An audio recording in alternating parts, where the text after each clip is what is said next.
we are back now with the new series of the lunchtime research seminars.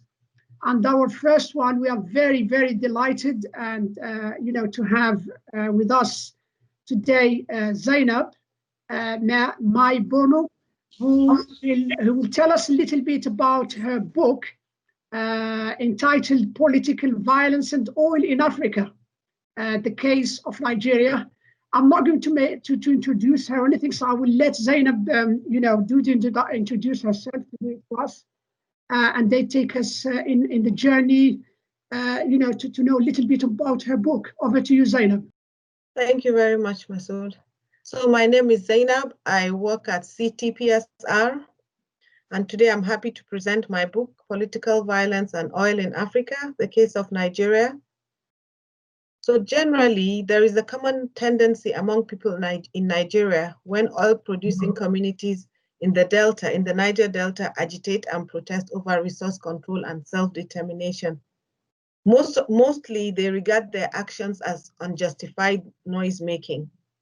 Media reports share the same tendency. They are frequently biased and focus more on how these protest actions affect the economy of the country than on the problems which plague the region. The people of the Niger Delta feel ignored and misunderstood, sensing that in most cases their grievances are not perceived as genuine and legitimate because of the majority of Nigerians do not have the knowledge and understanding of what is actually happening in the region. As an outsider, I decided to embark upon an investigative journey in the region to find out about the issues myself, and most importantly, to try and understand why the people in that region react the way they do.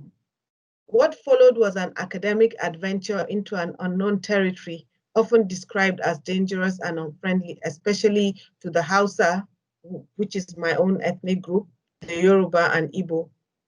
The journey made me realize how lucky I was to live in a clean environment, free of gas flaring and oil pollution, to have safe and clean drinking water, to be able to move about freely without pipelines crisscrossing my backyard. It brought home to me the enormity of the challenges faced in the Niger Delta. But most importantly, to me, it is not enough to judge and assess or even condemn the situation from a distance. Rather, it requires the in-depth exploration and understanding of the issues facing the region. What I found out in the Niger Delta was a shocking landscape of pipelines, gas flares, oil spills, devastated land, polluted water. It made me more determined to carry out a thorough exploration of the issues facing the Delta. So this research, and the research in the Delta led to a PhD thesis at the University of Bath, and the PhD thesis led to this book. I argue that in order to best understand the undercurrents of the Niger Delta conflict and the distinct courses of action chosen by the two groups, the Ogoni and the Ijaw in the Niger Delta, it is important to analyze the dynamics of choice. In other words, given the similar structural constraints that they face, we need to consider why the Ogoni adopted nonviolent resistance and the Ijaw violent resistance. This book is divided into 7 chapters. This is the book. Chapter 1 provides an introduction to oil and political violence in African conflicts. It discusses the methodology and scope of the study and presents a synoptic overview of 4 other research-rich countries in Africa facing issues like Nigeria, including Congo, Sudan, South Sudan, and 2 others. Chapter 2 focuses on the theoretical and conceptual underpinnings of conflict with the aim of situating the Niger Delta conflict within the wider conflict literature. It sets out the conceptual understandings of the dynamics of nonviolence and violence in conflicts that includes social movements, contention, structure and agency, and the construction of collective narratives. Chapter 3 concentrates the discussion on the Nigerian Niger Delta. It outlines the environmental, socio-economic, and political issues at the center of the contestations and sets the backdrop of the strategic choices of violence and non-violence in the Niger Delta conflicts. in addition to arguing why a different focus on the conflicts is important. The following three chapters, chapters 4, 5, and 6, offer an in-depth analysis on the dynamics of choice used in charting the causes of the two movements, that's the Ogoni and the Ijaw. Chapter 4 looks at how the narratives of the Ogoni led to non-violence and those of the Ijaw, which initially started within the context of non-violence also, but later changed to violence. Chapter 5 illustrates how the Ogoni leaders preached non-violence and the Ijaw preached violence. It analyzed also the strategies adopted by the different leaders. Chapter 6 looks at how the Ogoni developed an organizational structure for advocacy, negotiations, and peaceful links with international bodies such as the United Nations, while the Ijaw developed an organization primarily suited for armed struggle. It also analyzes the development and presentation of the Ogoni Bill of Rights. It compares it with the Ijaw Kayama Declaration, which is also another articulated set of requests by the Ijaw youth. Finally, Chapter 7 draws threads from all the previous chapters into a conclusion, presenting an overview of the findings and contributions of this book, together with recommendations for future research. So going back to the book, the key debates regarding the issues in the Niger Delta, some have economic explanations. There's the issue of greed versus grievance as proposed by Paul Collier and others, and also the issue of horizontal inequalities in terms of the issues facing the region. There is also marginalization and political exclusion, neglect and political marginalization, especially with regards to their rights and also with regards to the environment. So one question I kept asking myself is this: is the environment a source of conflict? This is a region rich in oil and gas resources. So I kept asking, does an abundance of natural resources lead to violent conflict while others choose non-violence? Does also a scarcity of natural resources or perhaps a degradation of environmental resources lead to conflict? And if this is true, what are the mechanisms? So issues about the Niger Delta revolve around the occurrence of oil and the presence of multinational oil companies such as Shell, Total, ExxonMobil, and the others. But the major player, the key player in the Niger Delta in Nigeria is Shell. There's the issue of exploitation, like I spoke about. Scholars such as Watts and Ibaba, Ikelegbe, Nwajiaku, so many of them have written about the issues of the Niger Delta. But most importantly are the huge levels of environmental issues faced in the region, deprivation exacerbated by continuous ecological damage. The various groups in the Delta, especially the Ogoni and Ijaw, are demanding for justice and equal distribution, that's a fair share of revenues, as well as a right to self-determination and resource control in the region.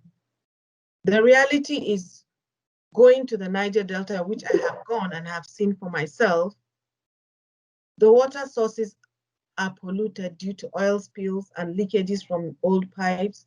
Some of the communities I visited had no clean drinking water, not even to cook.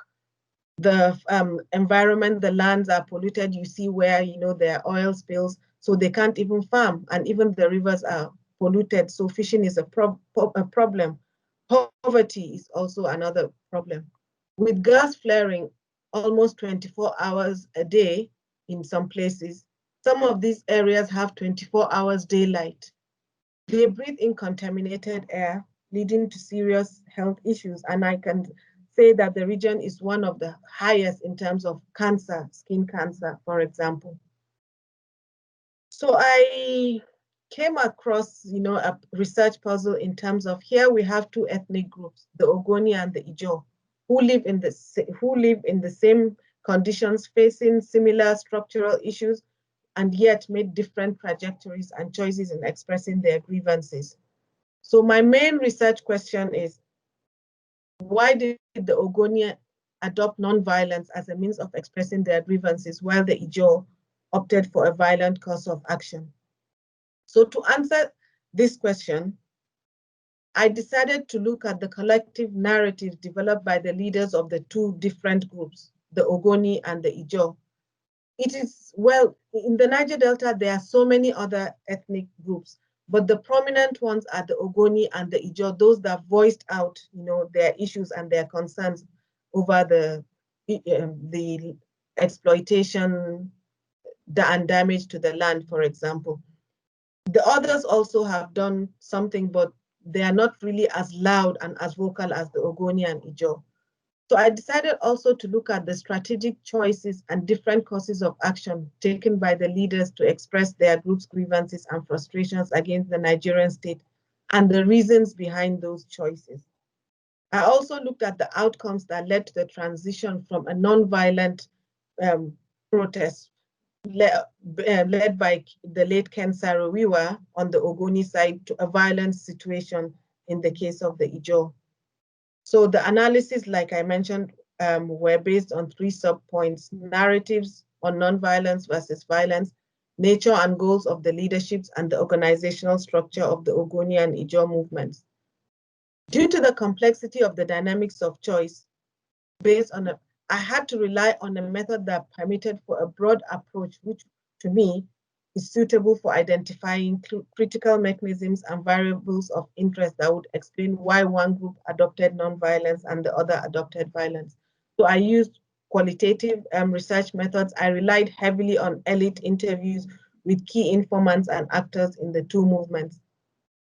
So when I say key informants, I interviewed from the Ogoni and the Ijaw side, some of the key people that acted, the key leaders and participants of the two movements, the Ogoni side and also the Ijaw side. I also engaged with some of the civil society organizations and some government sources. I tried my best to reach out to the oil companies, but to date, I'm still waiting to be granted an interview by Shell and also the LNG. I was asked at one time to fill out so many legal documents, which I did, but still no response from them.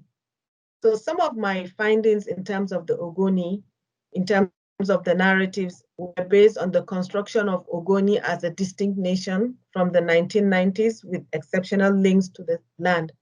To the Ogoni, the land is very precious. So anything that affects the land is a taboo to the Ogoni. They look at it as going against their norms, their culture and values. But the nature of the Nigerian state, according to the Ogoni leaders, they still look at the Nigerian state as a colonial state. They look at it as a state that is coming to extract, not to really, build, as they said. They tried humanizing the enemy, which to them, as they claim, is the state, through civil protests, letter writing, and activities and campaigns. They spoke about internal colonialism. So this is, they feel they are being colonized internally by the Nigerian state, and they also said by the Igbo ethnic group. To them, they focus on the issue of transnationalism and internationalism, pressing minority rights. I also found very positive collective agency within the Ogoni, although they have their internal issues, but the discourses and international solidarity and peaceful encounter with the state is one norm that the Ogoni are still talking about. And I also observed the strong linkage to internationally accepted norm of non-violence. They had strong links with the UN, Greenpeace, Body Shop. One of the interviewees said to me, for the Ogoni to engage the state and get international support, they had to make sure that they focus on the use of non-violence. To them, engaging in violence would be futile because, one, they are small in number and they don't have the might, the resources to fight the Nigerian state. So they decided to focus on non-violence, getting the legitimacy internationally. So in terms of leadership on the Ogoni side, I found a disciplined and intellectual leadership going back to the 1940s with the Ogoni, the father of the Ogoni, Paul Birabi. And then after Paul Birabi, who focused on a lot about, building the Ogoni intellectually in terms of education, among other things, and other developmental projects. Nothing really happened after Paul Birabi until Ken Saro-Wiwa came up in the 1990s and decided to take on the struggle on behalf of the Ogoni people. So to Birabi, the importance of education and enlightenment of the Ogoni was very important. And this is something that Ken Saro-Wiwa also took over, but he decided to focus on the use of non-violence.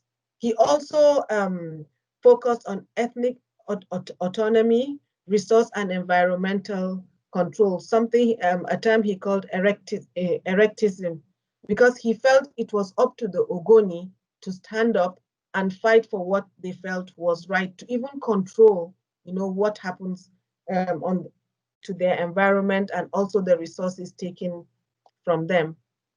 Another finding has to do with the social status of the Ogoni leadership. They provided a well-informed platform to engage with a collective sense of agency. I also observed high leadership capital and non-violence is continuously advocated. I must also point out that I'm not saying that, maybe using non-violence, the fact that you use non-violence makes you, a peaceful person. No, what I'm trying to say here is that some of the strategies adopted in comparison to the Ogoni is quite different from the Ogoni, from the Ijaw, because to them, they focused on a collective platform, working together as a group rather than maybe just different individuals fighting for the cause of the Ogoni. In terms of the organization of the Ogoni movement, Ken Saro-Wiwa led the presentation of an Ogoni Bill of Rights, which articulated all the problems faced by the Ogoni right from independence. I think some of the issues date back to pre-independence, but focusing more in terms of from independence, all what they have gone through and they have experienced.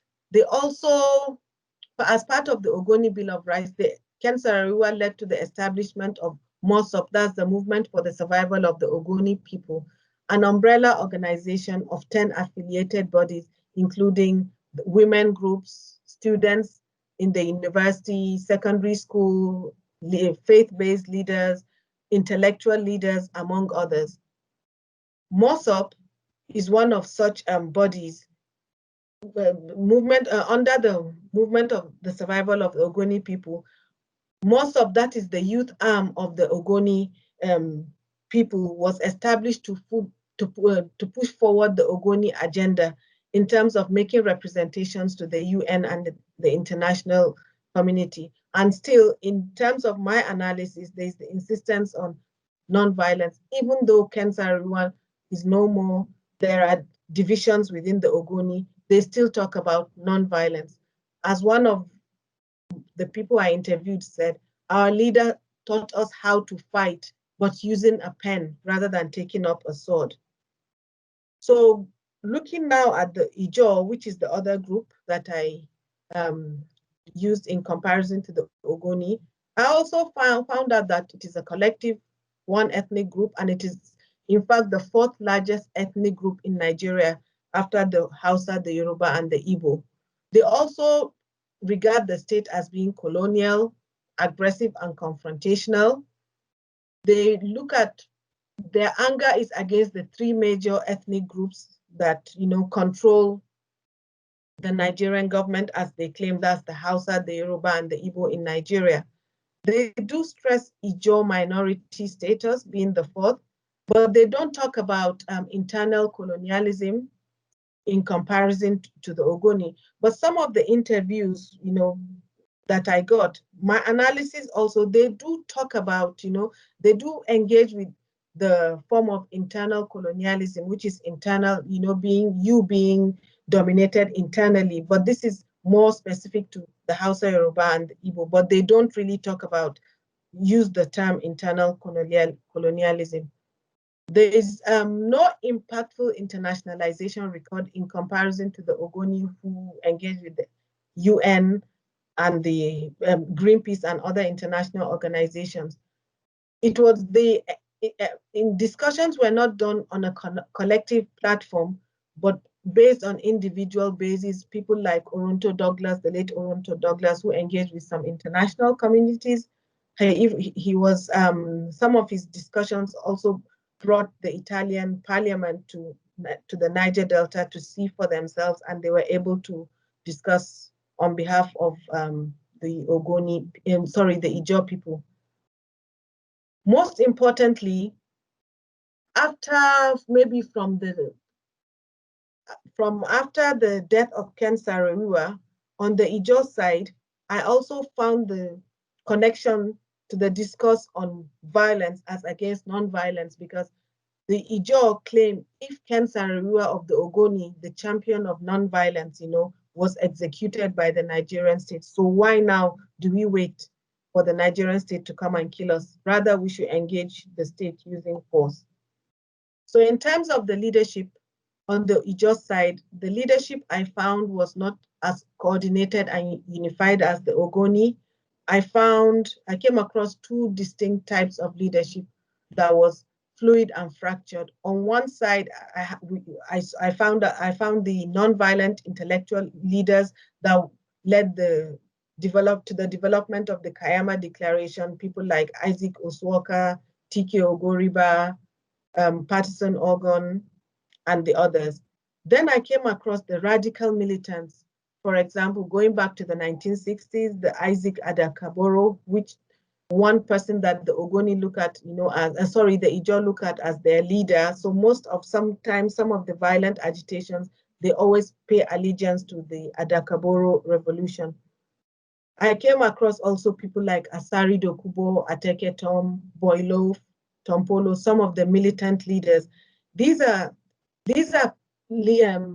people that felt it upon themselves to take the struggle because they were closer to the grassroots level, and they felt it was up to them to protect their communities, most especially people like Tompolo.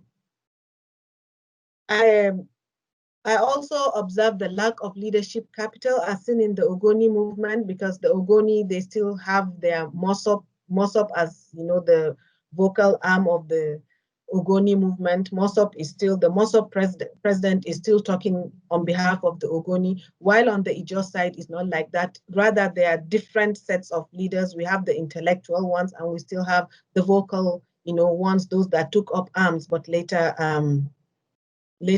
gave up their arms and accepted the amnesty. And in terms of the social status, the radicals, I think, claim that the Nigerian state denied them agency. So since that agency was denied to the Ijaw, they felt it upon themselves, to take up arms. And then some of them, I came across those closer to the grassroots level were not really as highly as educated, as those on the Ogoni side. But the intellectual groups like Isaac Oswaka were people that were highly educated to the university level, some even to postgraduate level. And these were people during their universities that engaged in a lot of students' union activism. So one major important finding in the later stage of the Ogoni movement is the one option of response in terms of engaging in violence against the state. The Ogoni organization of the movement, going back to the Kayama Declaration in 1998, this was like a peaceful resistance which mirrored the Ogoni Bill of Rights. They also had the Ijaw Youth Council. They still have the Ijaw National Council also. But after the death of Ken Saro-Wiwa, we saw the advent of highly militant groups such as MEND, Movement for the Emancipation of the Niger Delta, This transformed into a grouping of diverse militant youth groups with perpetually fluid associations and allegiances. Most of these militant groups were organized in military style camps, with Tompolo's Camp 5 being the most recognized. Here, to me, this was a clear indication of the violent option as against non-violence in the Ogoni side. So I faced a lot of challenges earlier, being an outsider. Initially, access to people in that region was a problem for me, but sometimes it helps being a Nigerian and being that I did a lot of work in the public sector. So I decided to reach out to some of my contacts and I explained my predicament, and I was introduced to three leaders in the Niger Delta. And, you know, being that they accepted me, so I got their trust and they introduced me to the different groups I wanted to engage with. And but one important thing I have to say is that when engaging with the militants, those that took up arms, I had to paraphrase my research theme from non-violence and violence to talk about more, I referred to them as freedom fighters, which is what I was told. And then I just decided to talk about strategies in expressing grievances. And by doing that, they accepted and I had, you know, a very good engagement. And I'm happy to say I'm still in contact with them, because in research, you never forget, you know, those that opened up access to you. So it's good to continue, you know, engaging with them occasionally. So I eliminated the use of violent militants, like I said, to freedom fighters and ex-agitators when working with the warlords. Thank you very much. I'm happy to take your questions. Right, thank you very much, Zainab. I think I've got questions, but I think I'm going to open the floor for the audience. If anyone has got any questions, please. Zainab, thanks so much for that fascinating account of your research. Very interesting indeed. So I just wanted to ask you a bit more about this dichotomy between violence and non-violence, the Ijaw and the Ogoni, and whether you explored whether this dichotomy is actually as clear and distinct as presented. I mean, is there any blurring around the edges? For example, were there different factions, sort of pro or anti-arms struggle within both groups, or did the emphasis on violence or non-violence shift over time? I was thinking in particular of the Ogoni, you know, the execution of Ken Saro-Wiwa and his colleagues, I think, what, 95, 96? You know, when they were so atrociously hanged. Did that lead to a shift in strategy and you know, the more voices within the Ogoni clamoring for an alternative to non-violence? Thank you. Thank you. So to me, the distinctions are clear, because going back to the Ogoni, Ken Saro-Wiwa and the others executed were framed. They were accused of murdering 4 Ogoni, you know, the Ogoni, for the 4 Ogoni leaders that were murdered during a rally that Ken Saro-Wiwa was supposed to attend. There was this trial that took place, which the Ogoni call a kangaroo trial, where Ken Saro-Wiwa and the others were not given a free trial. So that murder, I think,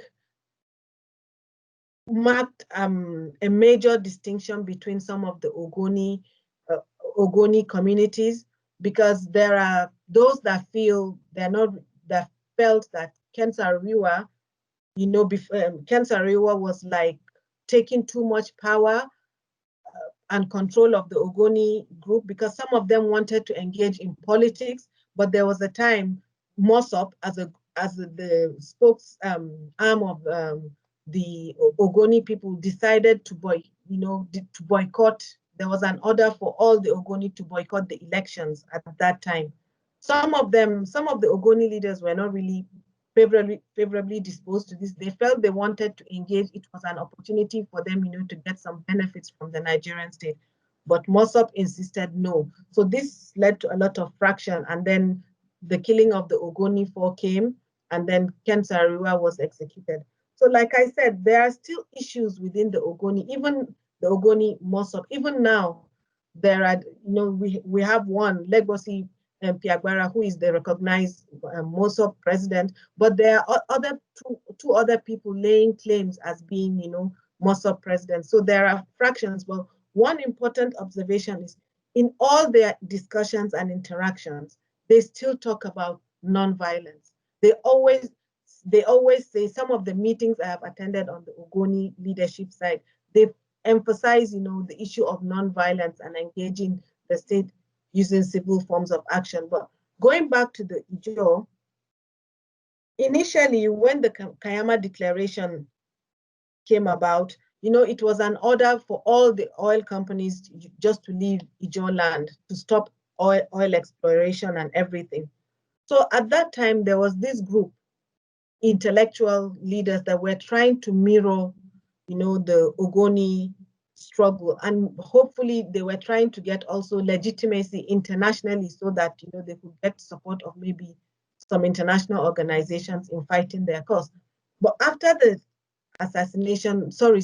the execution of Ken Saro-Wiwa, those at the grassroots level, people like Asari Dokubo, who was also one of the, I think he was the vice president of the Ijaw Youth Council at that time, they felt it was an insult on the people in the Niger Delta, because here they had the Ogoni trying to engage with the state, with the Nigerian government through peaceful means, but they were not given a fair trial. They were not even given a voice, So why should they wait for the state to come and kill them? And some of the interviewees said to me, we felt the only option for us was to match fire for fire using the Nigerian language. They said there was no point. So instead of waiting for them, let's go to them, So, and while in the Delta, whenever I go to the Niger Delta, I'm always invited to one youth meeting or another. One major observation, there is always a call to arms. There is always a call to action on the Ijaw side. And like I said, an amnesty was granted. Even after the amnesty, we saw some relative peace in the region. But you always hear of 1 or 2 new crops of militant groups coming up. So I think the distinction is clear. Okay, thank you, Zainab. I think the next question is from Jessica. Thank you so much. Thanks for this powerful presentation, and I'm looking forward to reading the book, Zainab. I wanted to ask you 2 questions, if possible. Firstly, you talked about internal colonialism, that the groups, in the different ways they might have expressed it in terms of internal colonialism. Did they also express this in terms of neo-colonialism? To what extent was the anger directed against the oil companies? Because you talked about the Nigerian government. How did they frame that, and were there differences between the groups? And I'm just horrified that Shell wouldn't even answer you or meet with you, even discuss anything, when they seem to be, the key drivers within the conflict. And the second question was, what was the role that women played? I know you've done research into the effects on women of this conflict and the devastation, but were they as active within these groups, within the movements? That would be really interesting to know a bit more. Thanks again. Okay. To start with the women played a key role, a very important role, especially in the Ogoni movement. They were the backbone of Ken Saro-Wiwa's protest. At the forefront, always they had the women. The women sometimes would even demonstrate naked. They would tie leaves, on their bodies, and they would, when it comes to, they would sometimes go to some of these oil companies, and then they will sit in front, because the belief is that if you have the women in front, it will signify non-violence, because the belief is that women don't carry arms against the state. So they played a very big role. And his mother, based on the interview I had with Owens, we were his brother, he said to me, their mother, Jessica, opened up access for Ken to all the different women groups in Ogoni land. Remember, I spoke about MOSOP having 10 affiliated bodies. So there's the Federation of Ogoni Women's Association, which is still a very powerful force in Ogoni land. So whenever even the MOSOP elections are coming up, the women play a very big role. And even in terms of, advocating non-violence, especially, the women said to me in my latest research, that being a mother, a wife, a sister, you had that power to preach to your husband, maybe to your brother, to your son, and maybe your nephews in terms of non-violence. Then going back to internal colonialism, they didn't really talk about neo-colonialism. It was mainly internally, because they felt they were being, Nigeria was colonized by the British, but now that the British have gone back, still the Ogoni being a minority, they feel they're a minority within a minority, because the Niger Delta is regarded a minority region. So Ogoni being one of the smallest groups in the region, they believe that they are a minority within a minority. So in terms of internal colonialism, in terms of job opportunities, scholarships, among other things, they felt they were just being, they were being dominated by the Igbo, most especially, in addition to the Nigerian state and oil companies. The Ogoni still regard the oil companies negatively, although there are some improvements. Now things are getting better, because there are some discussions in terms of resumption of oil exploration in Ogoni land. During Sariwa's time, the protests were so much so that they forced all the oil companies out of Ogoni land. If you go to Ogoni land, you see abandoned projects. But so they still talk about maybe resumption, but they are strongly against Shell. Maybe if other companies, as they said to me, if another oil company will come and say they're going to come back and explore, we may consider, but anything Shell is frowned against. But then I'm trying to engage Shell with my latest project on the women to see if a dialogue can start between the women and Shell. Hello, Zainab. Thank you. That's very interesting presentation. And I think my question is about solution in terms of the current, political dynamics in the country. It is a big problem in Nigeria where if you're not familiar with the terrain and the environment in the Niger Delta, it is very difficult to be sympathetic, even if there is some element of violent, confrontation with the government and oil companies. My experience, I think, working in that region and going into the villages, I was shocked. And it's interesting to see that you've captured something similar in terms of the lack of infrastructure, the lack of access to roads and hospitals and the wider environmental degradation. And people don't know. People don't know about that in the rest of the country, given that the region is just 1 out of 6. The political dynamics. Do you see it ever improving in favor of whether violent or non-violent approach? Do you see the political class able to solve this problem or coming together from all parts of the country to solve this problem, to see it as a genuine, humanitarian problem in that region? This is really interesting. In terms of, solutions, the issue has to do with political will. We have leaders that are not really interested in solving the issues in the Niger Delta. The Niger Delta, the root causes are there. If the state is able to, address environmental issues in the Niger Delta, for example, we will see, positive things happening. But I asked them during my interviews. I even had an interview with the former president, Ibrahim Babangida. And I said to him, why didn't you do anything on the Ogoni Bill of Rights? They asked for an Ogoni state. You created some states after their request. Why weren't they given? And the answer he gave me was that, he said at that time, there were a lot of security issues happening in Nigeria. And he said to me, if we decided at that time to just pick on the Ogoni and give them a state, he said we would have been faced with almost every local government in Nigeria asking for a state. But then I said, what about the issues? Environmental issues, for example. They're asking for resource control. Go to the Niger Delta, like you said, Abdullah, I'm happy you've been there. Some of the places you will, being a woman, sometimes you will even, be at the point of tears, because you go to a community and you see this river. The river is polluted already. You can see oil, but that is the same river that they fetch water to drink. On one side, you see someone defecating into the same source of water.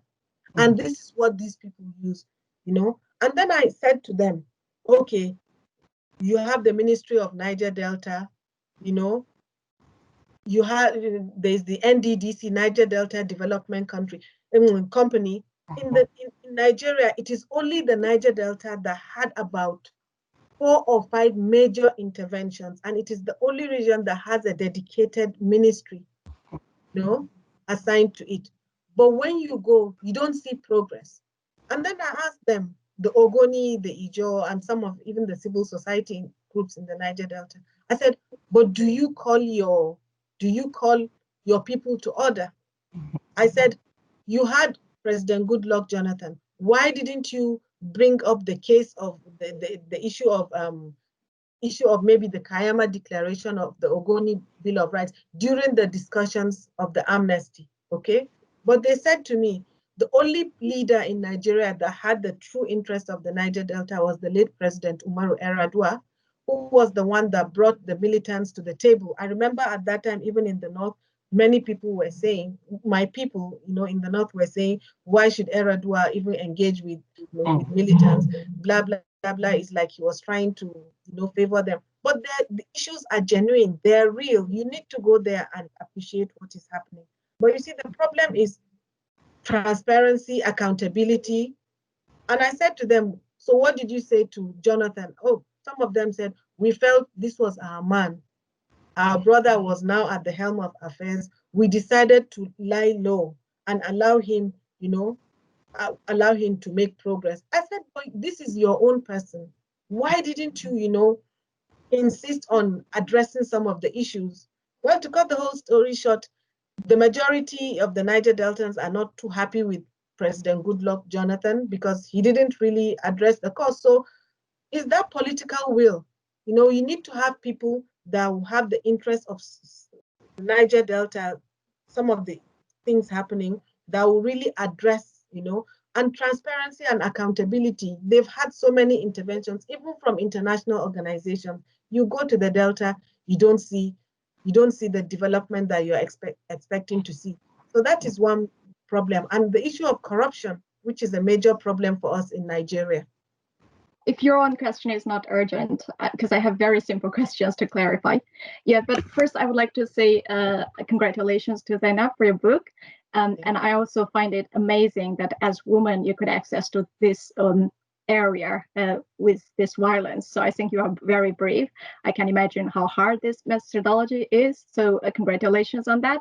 And because I'm completely ignorant about the context about African regions, and also I missed some of your presentation, so I'm very sorry. I just want to clarify a few puzzles. One is, so these companies, they are owned by state or they're owned by foreign companies or private companies? That puzzled me. Like when you say two groups engage with these issues, so they are engaging with these companies, or these companies represent states, or so this state company.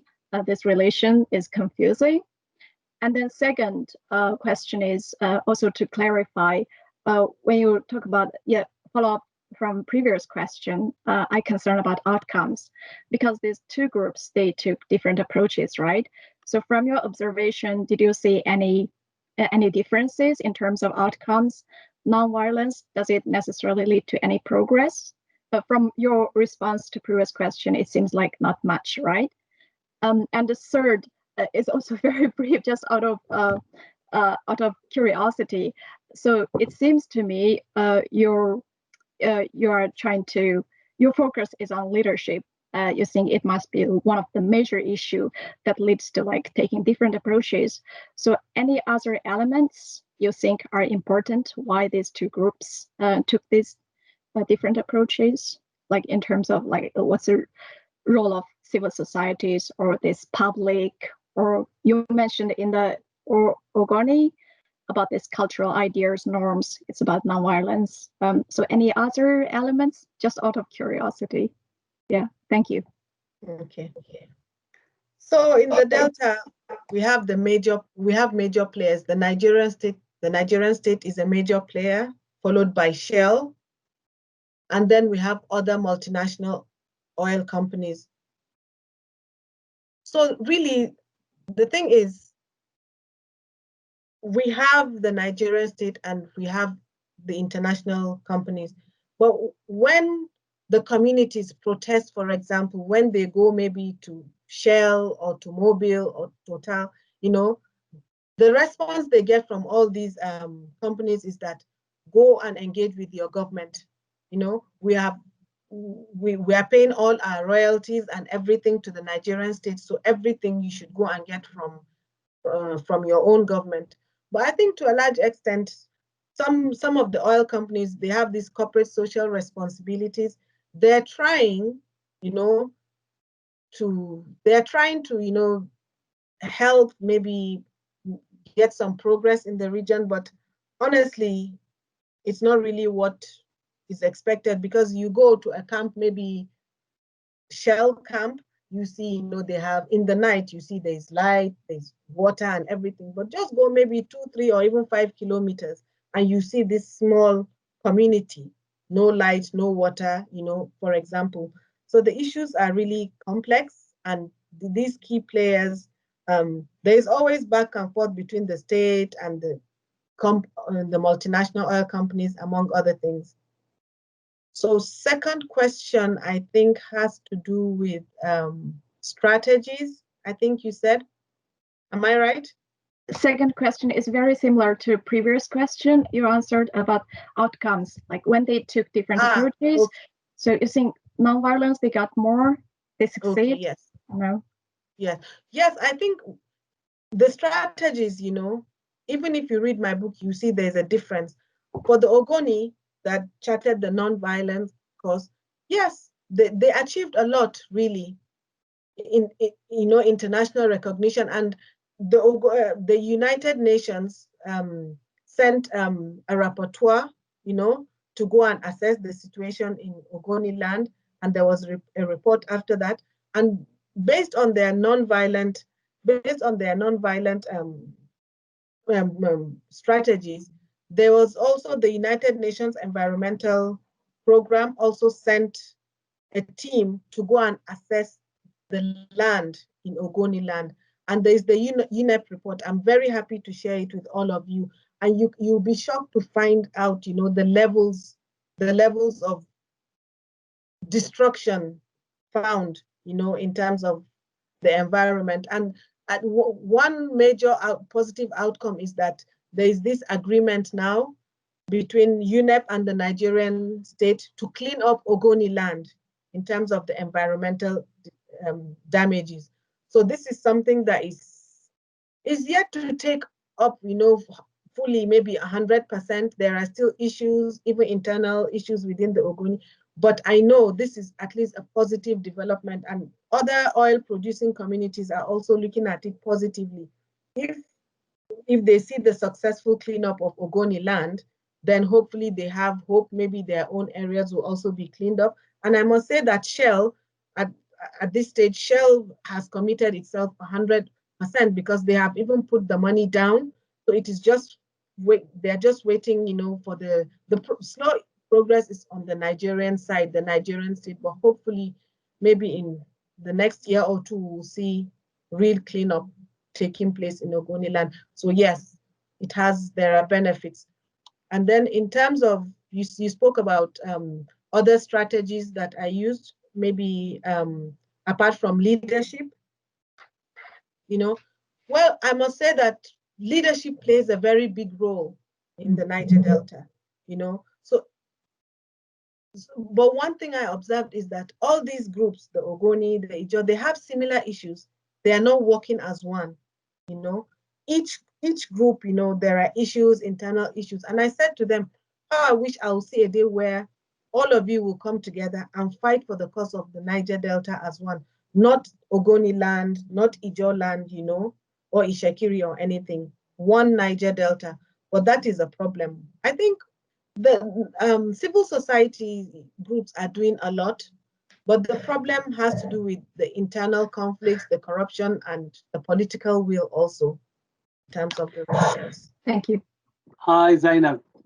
Thank Hello. you very much for the presentation, and again, congratulations for the publication of of the book. I'm interested if you could just give me a little bit of a flavor of, particularly in the grassroots in the community, because talking of non-violence, you really need mobilization, you need the people, you need the grassroots to be able to do that. So I would like, can you give us a couple of examples so I could have a sense of what is it that these non-violent activities that people were doing, and what language did they use?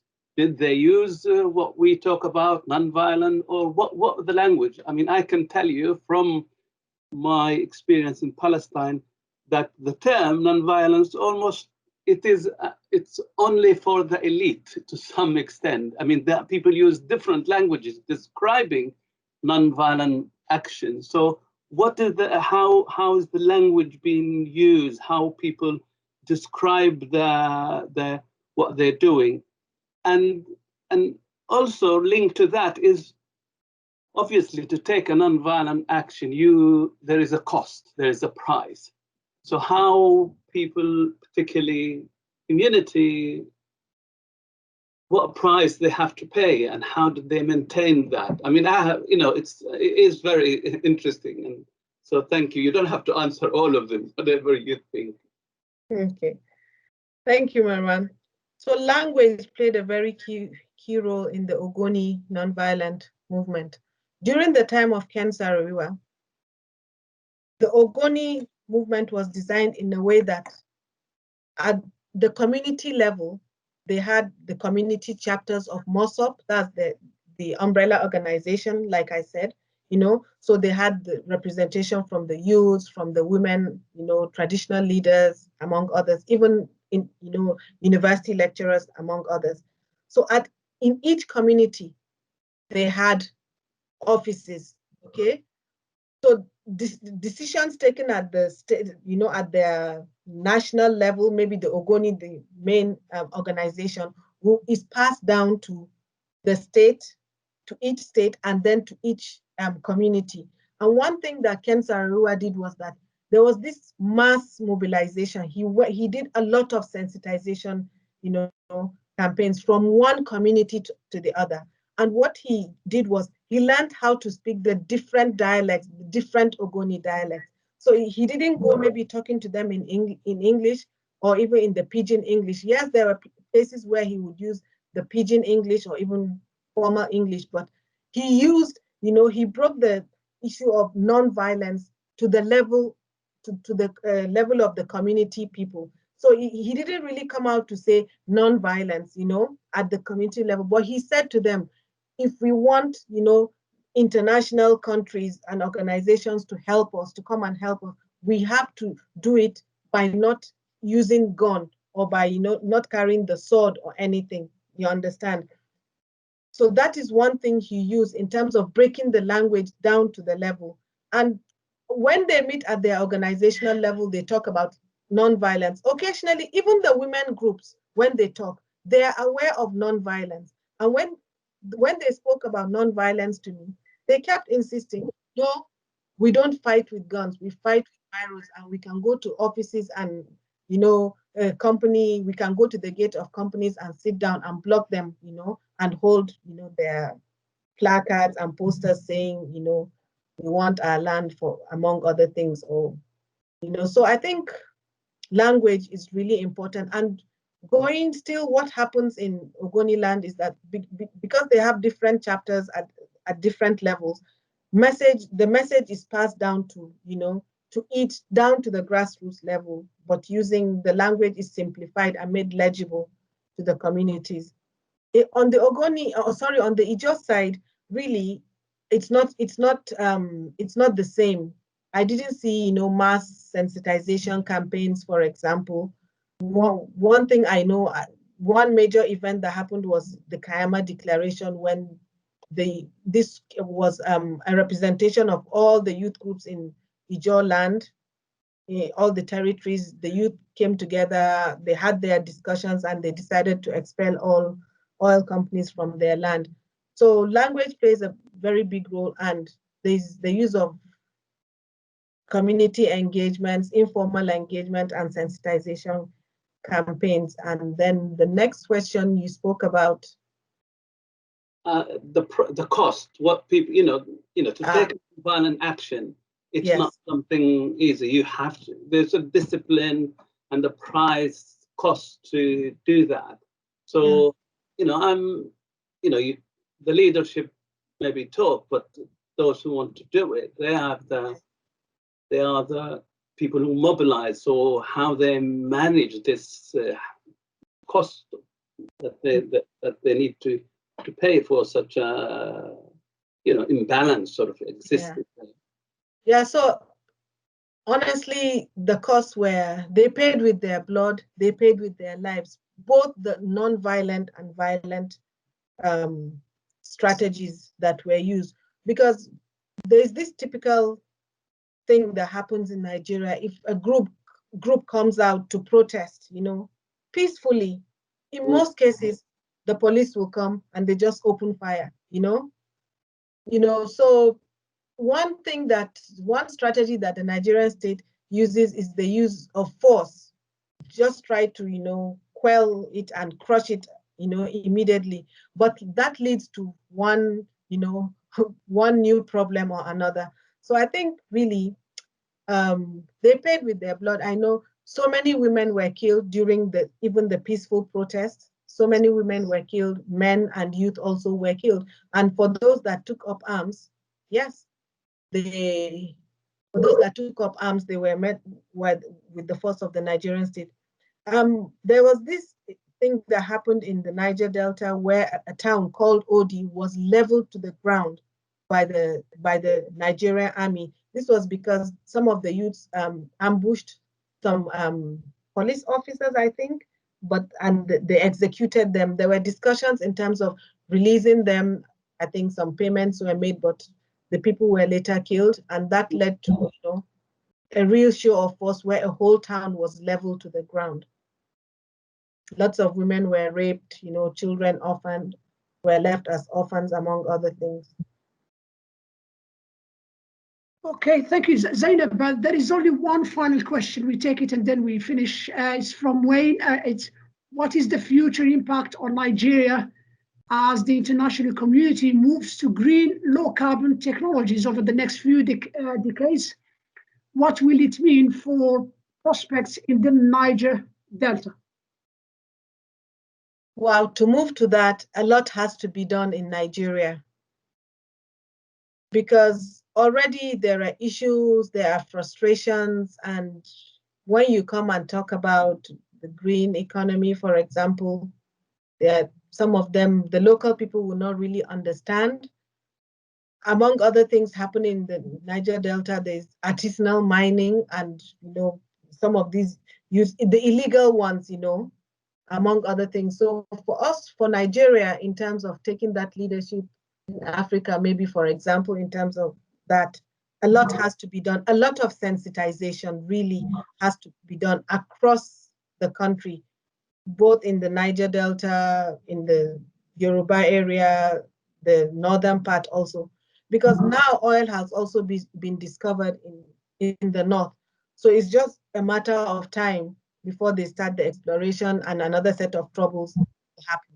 So a lot needs to be done, both at the level of, federal, state, and local level. So the government has to do a lot. Civil society organizations also have to do a lot.